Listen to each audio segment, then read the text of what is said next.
Though Nigeria has been depending largely on crude oil to sustain its economy since the early 1970s, agriculture has remained the mainstay of its large population, especially those in the rural areas. In the second quarter of 2023, agricultural sector, which is said to be employing more than 70% of Nigeria's population, generated about 21% of Nigeria's gross domestic product. Experts believe that the country would have done better if the right mechanisms for post-harvest is well taken care of. Though the country's diversification policy is working hard to improve agricultural value chain and improve exports of non-oil products to serve the country foreign exchange, this has been an uphill task over the years. What are the major challenges and what can be done to up Nigeria's agricultural value chain will be the focus on the spot with my guest, who is a post-harvest expert. I am Joseph Woodson. Welcome to the program.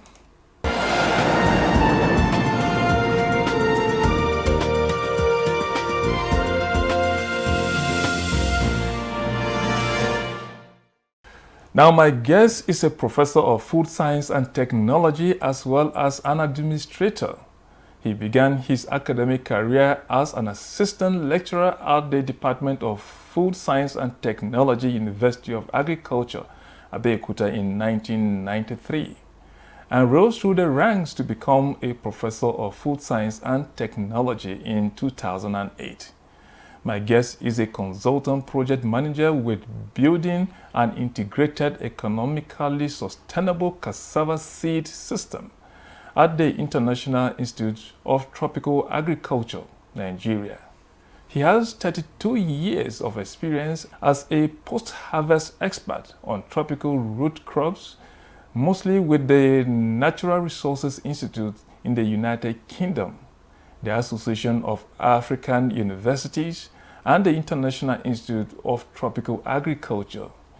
He is currently the chairman Agro-Food Industry Network of African Association of Universities and president of the International Society of Tropical Root Crops and West African Association of Food Science and Technology. On the spot is the executive director, Nigerian Stored Products Research Institute, Professor Lateef Sanni. Thank you Welcome very much. To the program. Thank you. Thank you for inviting me. Okay. Many other Nigerians, they have not heard of this. And they will be wondering, where has the Institute been? Can you give us an insight into what the Institute stands for, probably its mandate? Thank you very much, moderator. Nigeria Institute of Stored Product Research Institute, Nspri, was established in 1948, ab initio by the British government as an institute that covers anything post-harvest. And they were covering Nigeria, Togo, Cameroon, Ghana, and some other West Coast countries. And specifically, they look into the issue of what happened immediately after harvest to agricultural commodities. You know, that time, most of the commodities were exported. Yes. So our institute was in charge at the port to see that all exportable commodities actually comply with the specifications that the European market then will need. If you talk of pesticide residues in commodities, we are the experts that actually know, and we have different methods that we can detect and let you know that the threshold, the acceptable pesticide limit, has been taken care of the commodity before it is passed and then you export.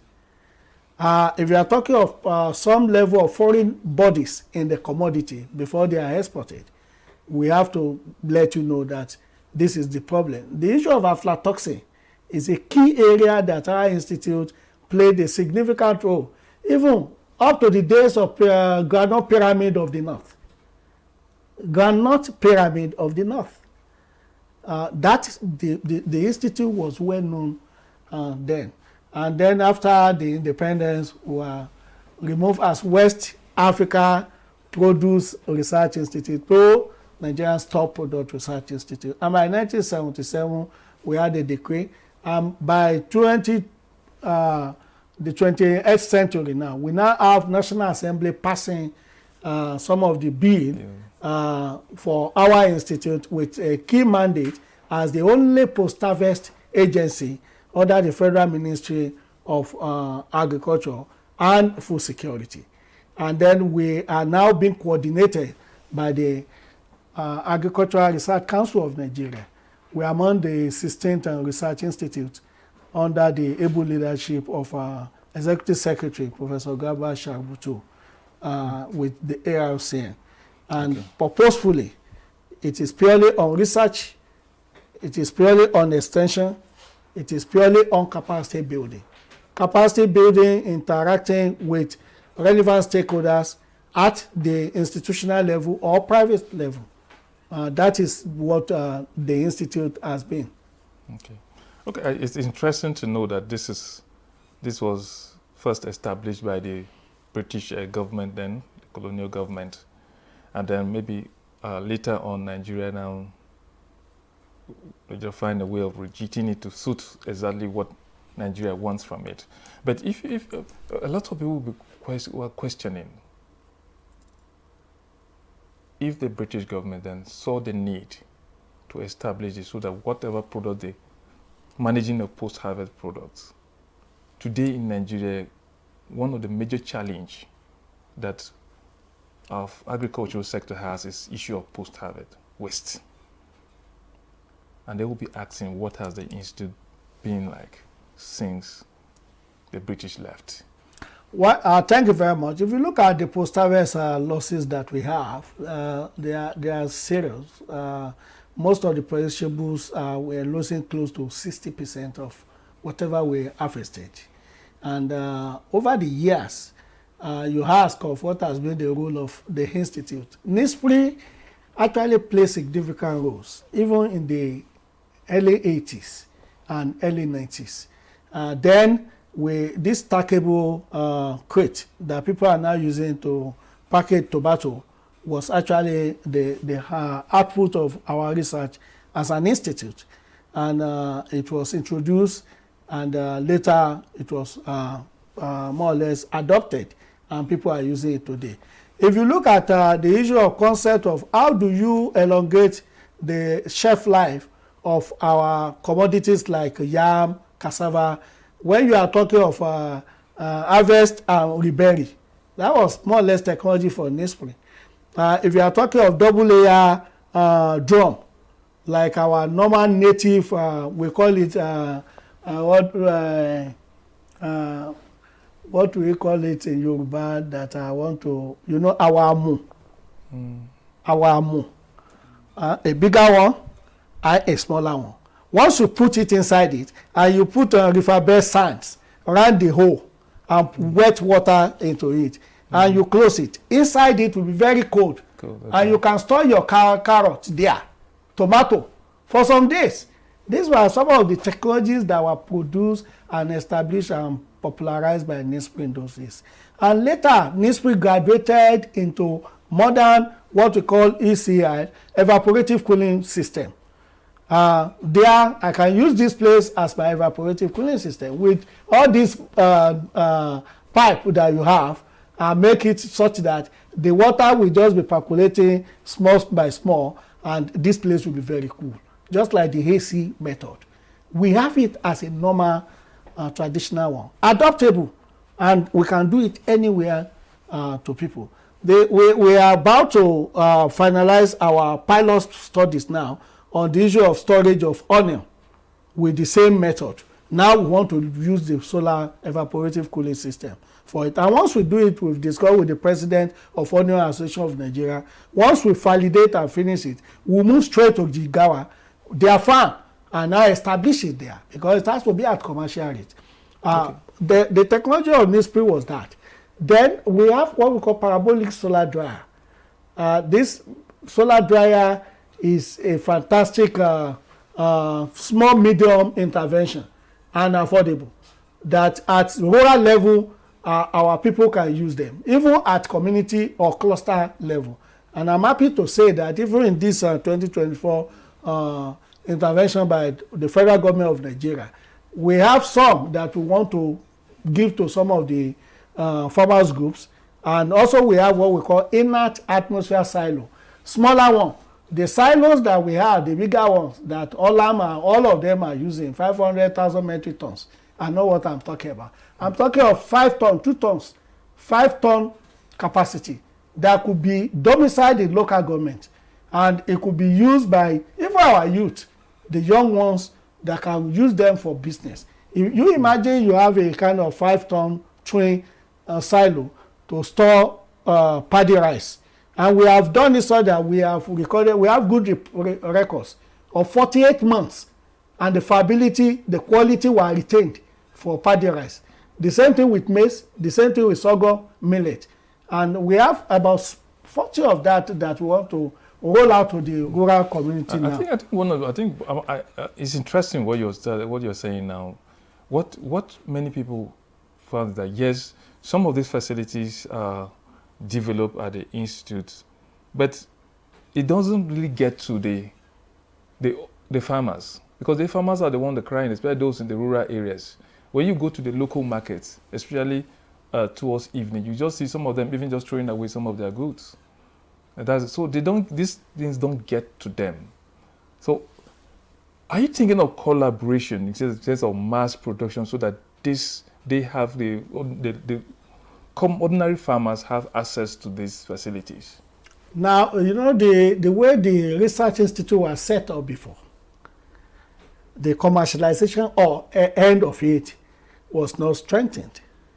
It is just of recent now that the Federal Ministry of Agriculture and Agri-Research Council of Nigeria have released a mandate that all institutes now should have what we call spin-off industry. Now, the protocol to achieve that is being discussed. That's one. Two, our institute is ready and willing to partner with private sectors and for them to uptake all this technology. I agree with you. With the private sector coming on board, and if they uptake it, it's going to actually have mass opportunity in terms of production and transfer to end users, and is the best way to go. The research institute can now be talking of maybe they will have earning something like a kind of royalties from some of these research findings. Let me give you one case study that just happened between our first post-harvest connect that we organized in NAF Center April 17, 2024 and now. The Honorable Commissioner, Honorable Minister for State, Senator, with due respect, distinguished Senator Sabi, actually commissioned a research output we call Nspri dust. It's a non-chemical powdery form. And within 2 months, through IITA, we were able to apply the same Nspri dust on soybean. And they shipped about 7 tons of that to Sierra Leone. And they planted the soybean 3 months after they harvested 2 weeks ago. Everything, viable crop came out. That is the level now that we are confident, and we have the NAFDAC number now. And we are confident and say, look, who is going to be the private player that will partner with us, maybe Harvest Feed, just like the way they do with Aflasafe in IITA, may show interest to take off over the Nspri dust now. And because we have empirical data to show that the innovation is working and it is viable. And it has been tested not only in Nigeria now, it has been tested in Sierra Leone. And we are about to go to Liberia also to do it. So commercialization is the next stage. It's the only way that can make the research output to be more feasible, research institute to be more feasible, the researchers to also be happy that at least their research outputs is no more in the shelf, unlike those days that is now with the private players that will be using them. Okay, I will still continue with the conversation where we'll talk more on what the Institute is doing to add value to the crops we are producing there, in short, our entire agricultural sector. Thank you. Stay with us as we take this break. We'll be back soon.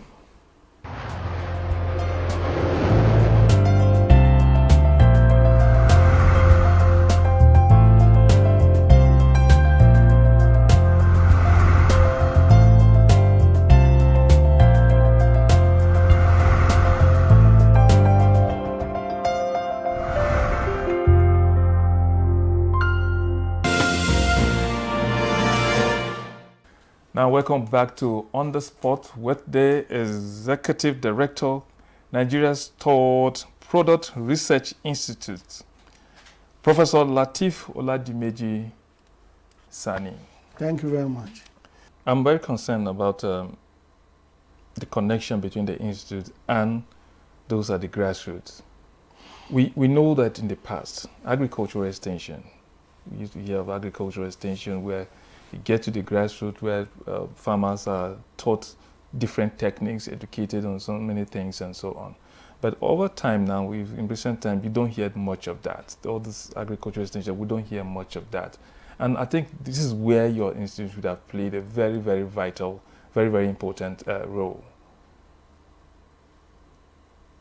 Have you thought of it? Are you not concerned that you have an institute and the agricultural sector is not actually playing that significant role in terms of getting to the real agriculture, those producing the crops? Well, you recall that through World Bank interventions, we have solid agricultural development programs in this country. But immediately after the end of the World Bank funding, the onus lies on the federal government and state government, mostly state government. And over the years, the paucity of funding, the enveloping system, and began to creep into the operations of the ADPs in the states.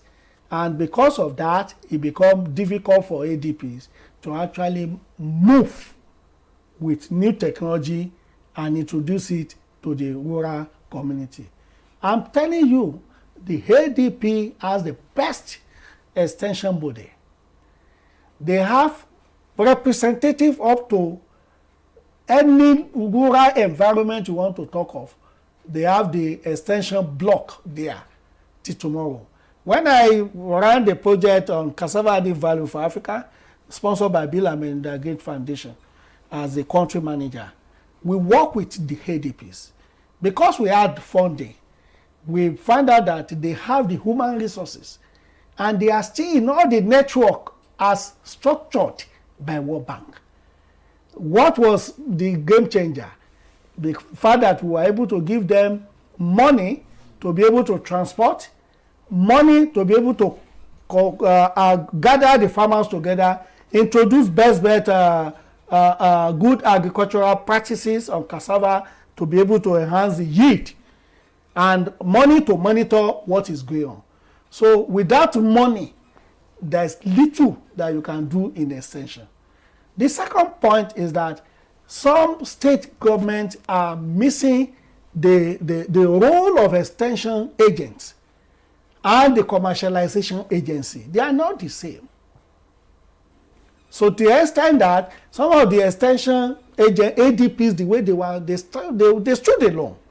They were reporting to Ministry of Agriculture, but they were alone on their own and being coordinated at the national level, Federal Ministry of Agriculture Extension Department. Now, some of the states are more or less even, the level of the ADPs are less to zero.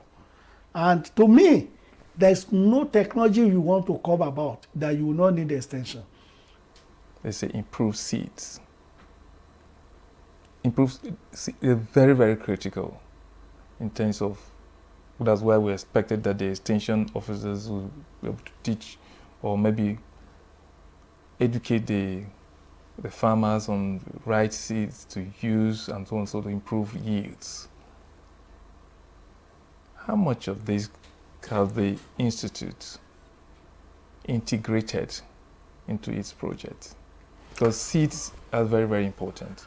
Let me remind you, Nigerian Stock Product Research Institute actually is purely to focus on post-harvest activities. Okay. When you are talking of seeds, that's... But when I'm talking about no, seeds, there are some seeds that... I will link everything. When you talk of... there are some sister research institutes that have the mandate to actually popularize quality seeds. You talk of National Cereal Research Institute in Badigi, National Root Crop Research Institute in Umudike and NCRI. You talk of Nigerian Institute of Horticulture, that's NIHOT, purely on horticulture, Cocoa Research Institute on cocoa, and Rubber Research Institute. Now, be that as it may, as an institute of post-harvest, you cannot have a formidable post-harvest activity if you do not partake in ensuring the deployment of high-yielding disease-resistant varieties. That's where they come in. Because it has implications on the yield that comes from the farm, and then the quality of the seed itself and the product that you want to process or store. And two, if you have the seeds, how do you handle the seeds? How do you make sure that the notes are not destroyed? When we were doing training on cassava, we normally say, do me, I do you. God know the first. People do not know the implication. If you have the cassava seed, the plant, you want to plant it. Either you want to bury, or you want to do vertical, or you want to slant. And you mistakenly remove the nodes. There is a point in those. That is the re-germinating point that will give you a new cassava and new yield. So that node is very important. How do you undo it? Is the current one that we are doing through the Sustainable Cassava Seed Systems and with National Seed Council. And I'm happy to tell you that of recent, the National Seed Council now has come up with a kind of packaging material now, very good one, that will be able to retain and make sure that no nodes are destroyed. And on that, that's the handling. The second layer now is the quality seeds that you want to introduce. The preparation of the land for planting matters a lot. Many people think that you just need tractors and clear land. No. Because if you clear the land and you scrape the nutrient-dense part of the soil and sweep it away, I'm telling you that your yield, instead of 20 tons, you get 7 tons after 12 months. And that will be a colossal waste of money. And so this area is very important. Not only the seed, the quality, they must be disease-free, and you must practice what we call good agronomic practices, or what we call 6 steps in weed management. Okay, let's talk about value addition. I know during Obasanjo's administration, cassava was a thing. He wanted cassava to be on everything. Every bread you produce in Nigeria, you must use cassava flour, and so on. But along the line, that also, we don't hear much about it again. And the real profit, the real gains in agriculture, just as I say, post-harvest, value addition, and so on. How much of this are you taking into consideration? I want to thank you. I've been part of the industrial revolutions in Nigeria since when President Obasanjo was in Nassau Rock. If you recollect this phase, I used to represent IIT as a post-harvest scientist. And I anchored the Cassava Initiative in Nigeria with the Office of the Special Assistant to the President on Food Security. And when we had the mandate to popularize the use of 10% of high-quality cassava flour in wheat bread, people were the first point that people said is, how do we produce high-quality cassava flour? We have to travel to 26 states, demonstrating to stakeholders on how to produce high-quality cassava flour. And we have to now work with the bakers in each state that remove 5 kg from your 50 kg wheat. Put 5 kg of high-quality cassava flour. Use the same recipe you are using get the bread out. And we waited for bread to come out, and we monitored the sales of those bread. It was fantastic in this country. If we had continued with the way we were organically building the market of the use of alternative local commodities, I think by now we'll have gotten to the level of acceptance that you are talking about.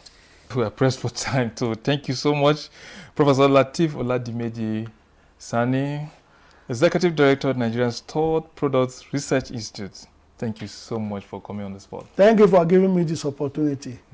And thank you for this contribution to the nation building. Thank you. We do appreciate it. Thank you very much. And thank you to viewers for watching. I'll see you on the next episode. Goodbye.